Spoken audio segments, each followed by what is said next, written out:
Welcome to another episode of Universal Gaming. I'm your host, Paula Brandt. Today we're going to have some Fortnite gameplay, some Dungeons & Dragons story time, area events, Magic the Gathering, and we're going to talk about our meetup.com site, Fort Wayne Gaming. If you have a question or comment, or if you've got an event you'd like us to cover, email me at brandtp23@yahoo.com. We'll be right back after this.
Okay, welcome to D&D Storytime, where we're going to go over my notes of my Orb 3 Disturbed City homebrew campaign for D&D 3.5. We are going over my notes, and it might not be a story, but we're going to have fun, so let's jump right into it. January 26, 2006, my characters present were Dark Lady, her cohort, Nathaniel Blackthorn, his cohort, Karsus, who, if I remember right, is a kobold, and Dante, which is Cliff's character.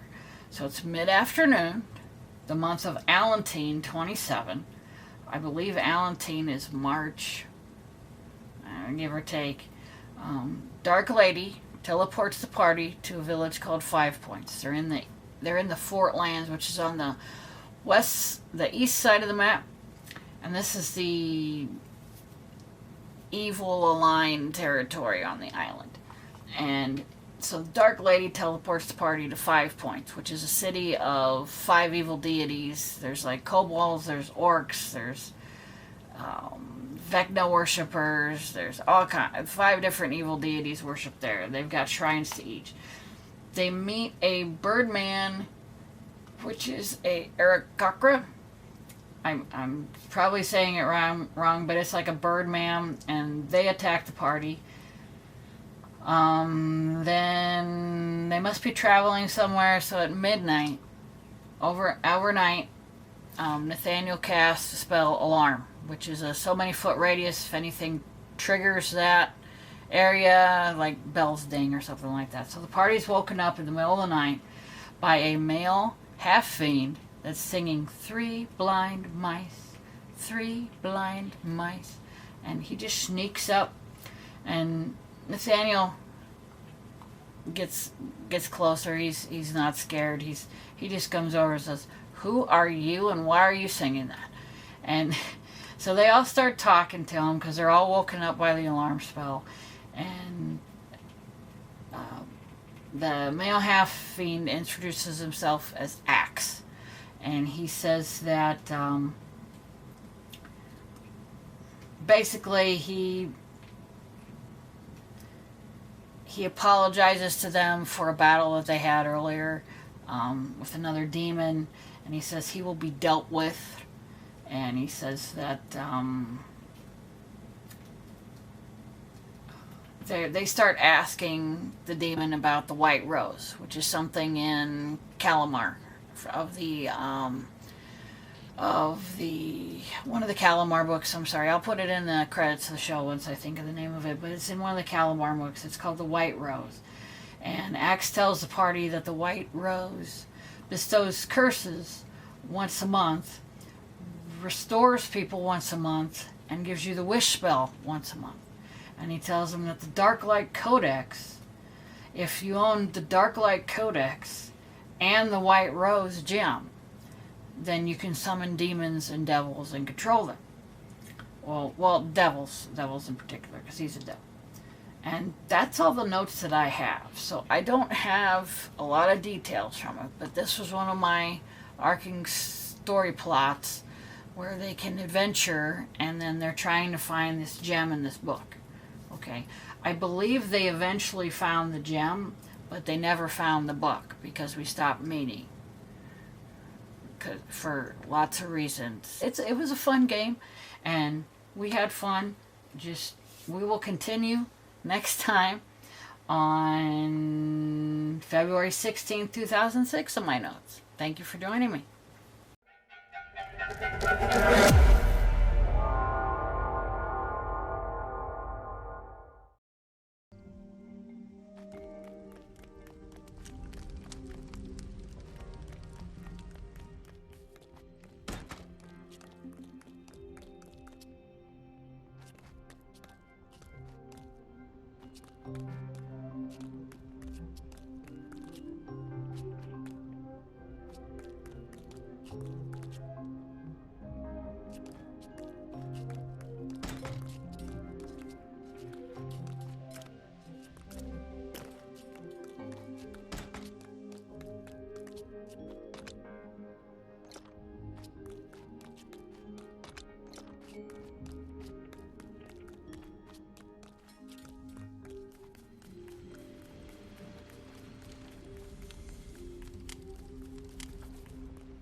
Today I'd like to show you some of my Magic the Gathering decks. Most of them are pre-built, nothing fancy. This commander deck is a Garrod Conclave Exile commander deck. When Garrod Conclave Exile enters the battlefield, create a 4/4 green rhino creature token with trample. 4/4. When Garrod attacks, populate. The token enters the battlefield tapped and attacking. To populate, create a token that's a copy of a creature token you control. So it's a populate deck. A couple other things I have in the deck, and this is a pre-built deck that I bought. A couple other things I have in the deck. I have lands that I can tap to go through the deck and look for more lands, so that shuffles my deck a little bit. I have Trostani Selena's Voice. Whenever another creature enters the battlefield under your control, you gain life equal to that creature's toughness.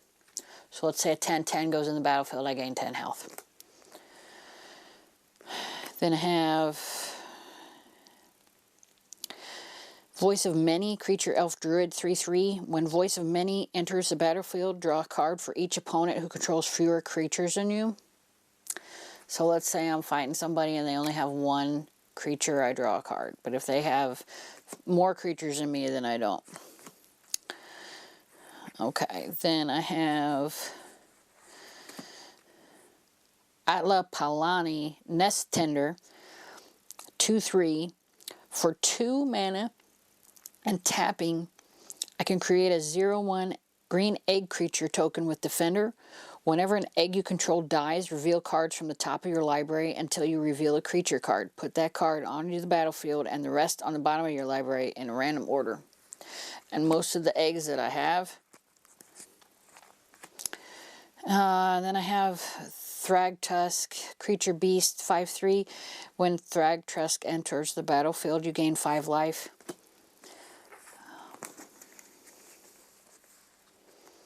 Okay, Command Tower. Adds 1 mana of any color in your commander's color identity. That's a nice one. You can play an additional land this turn, sorcery. That's good. It's got Garruk, Primal Hunter, Planeswalker, Tangarth. First Mate. Cannot be blocked by more than one creature when an opponent attacks with one or more creatures. If Tangarth is attacked, you may have that opponent gain control of Tangarth until the end of combat. If you do, choose a player or Planeswalker that opponent is attacking, and Tangarth is attacking that player or Planeswalker. So it's a Planeswalker attacker. Whenever Scare Tiller becomes tapped, choose one. You may put a land card from your hand onto the battlefield tapped, or return target land card from a graveyard to the battlefield tapped. Sculptures you control can't attack or block. At the beginning of your end step, create a colorless sculpture artifact creature token with the colors, creature, and toughness are each equal to the number of sculptures you control. So, let's say I have a sculpture out there. Okay, let's say this card's a sculpture. Let's say I have a sculpture out there. At the beginning of my end step, I create another artifact token.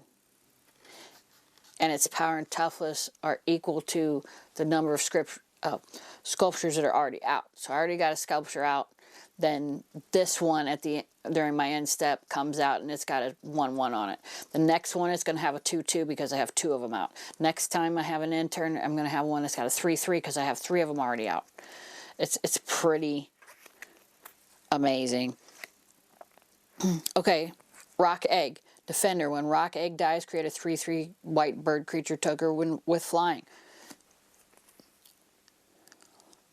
When Wingmake Rock enters the battlefield, if you attack with a creature this turn, create a 3/4 white bird creature token with flying. And when he attacks, I gain 1 life for each attacking creature. So I got 10 creatures out there, I'm going to gain 10 life. Then the other really good card I have is, let me find it.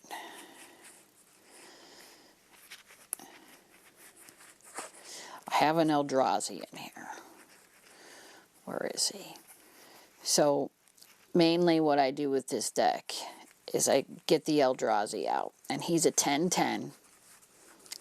Where is it? He's a 10/10. Desolation Twin. When I cast him, I create a 10/10 colorless Eldrazi creature token. So when I cast him, I get one. And then when that one's out, then I have that token creature that I can copy. And if I've got the enchantments out that add +1 for this and +1 for that, then I had taken a video that was kind of shaky of how I was playtesting it, and I had like 12 Eldrazi's out there. It was crazy. If I was playing this deck against one of those like Battle Lord type decks, it would be cool. Okay, and I think I have time today for one more deck that I can show you. And it is my Dragon Commander deck, the Dragon. He costs a lot of mana. I mean, 4 colorless and 1 of each color, so 9 mana.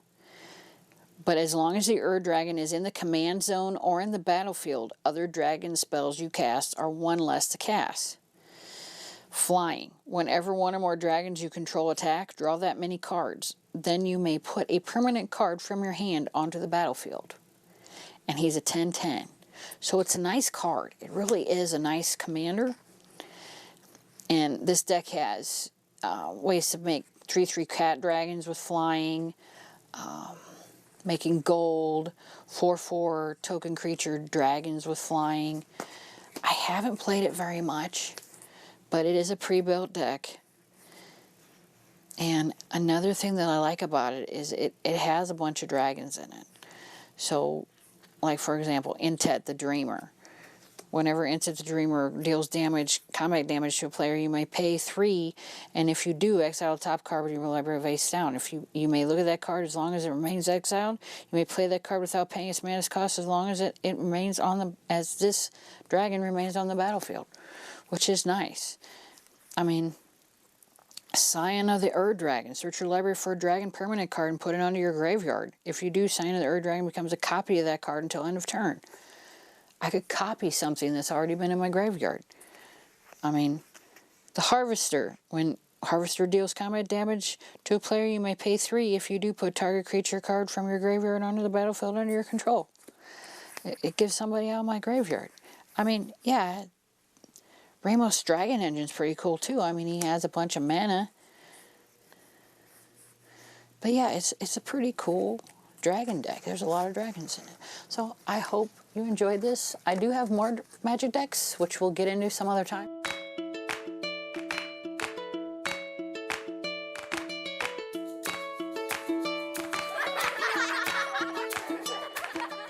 So we've had a group on meetup.com for quite a while now. I was working with Anthony, who's the head of that group. And the group is called Fort Wayne Gaming. It's on meetup.com. And there's a lot of people on there, but not a lot of people go to stuff. So we're trying to, I wouldn't say revamp it, but we're trying to get more people to show up and post more events on it, because we need more people to run games and advertise that they need players for board games, card games, video games, anything around Fort Wayne. That's what Meetup is for people to meet and just get to know each other. And having this Meetup group is such a great idea. However, like I said, there's a lot of people on there that just don't go to stuff, that don't post that they need people to come out and play stuff with them. So please, if you have any ideas for helping us grow this community, let us know, because they are raising our rates to keep it, and just to pay that much for so many months is ridiculous, to be honest. So if you've got any ideas, if you know anyone who's running events, let us know. Tell them about the meetup. We can help them advertise it. It's totally free. However, we're going to have to come up with some ideas for fundraising, and I've got a few ideas which I'll post. But please just reach out if you've got any ideas or if you'd like to help. It'd be greatly appreciated.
Thanks for watching Universal Gaming. I hope your dice roll 20s, and we'll see you next month.